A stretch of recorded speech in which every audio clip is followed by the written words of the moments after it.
વિપક્ષ નેતા સિહોર નગરપાલિકા તાજેતરમાં જે ઓડિટોરિયમ બનાવવાની જે સિહોર નગરપાલિકા દ્વારા વાત થઈ રહી છે, આ અંગે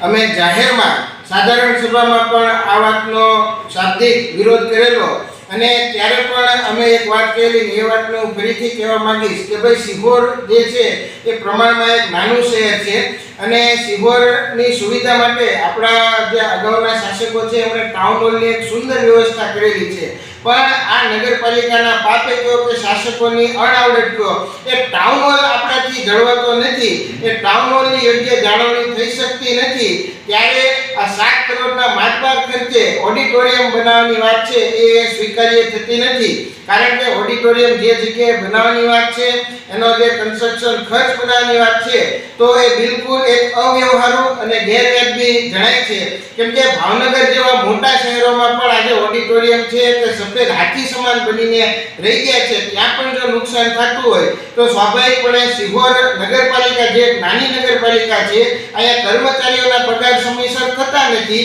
તો ઓડિટોરિયમની જાળવણી કઈ રીતે કરવી? એ માટે અલગથી સ્ટાફ રાખવો તો એ વધારાનો ખર્ચનો બોજો નગરપાલિકાને આ સ્થિતિ અને આ સમયે પોસાય એમ બિલકુલ નથી. એટલે અમારી સ્પષ્ટ માંગણી છે કે જો લોકોને સુવિધા કરવાનો જ ઉદ્દેશ્ય હોય તો આપણી પાસે એક સારી જગ્યામાં ટાઉન હોલ આવેલો છે, તો એ ટાઉન હોલનું યોગ્ય મરમ્મત થાય, ત્યાં યોગ્ય વિકાસ કરવામાં આવે, ટાઉન હોલની યોગ્ય જાળવણી કરવામાં આવે તો હું માનું છું કે ઓડિટોરિયમની વધારાની કોઈ જરૂરિયાત રહેતી નથી. આ ખબર નહીં કયા કારણોસર ઓડિટોરિયમ બનાવવાનું નક્કી થયું, પરંતુ આમાં કોઈ પ્રજાલક્ષી હેતુ હોય એવું અમને આમાં લાગતું નથી. એટલે અમારો આ બાબતે સ્પષ્ટ વિરોધ છે અને અમારી માંગણી છે કે શહેરના હાર્દિસમા વિસ્તારમાં જે દરેકને ઉપયોગી થઈ શકે એવો જે ટાઉન હોલ છે એની યોગ્ય જાળવણી કરવામાં આવે અને યોગ્ય દેખરેખ રાખીને એને લોક ઉપયોગી બનાવવામાં આવે.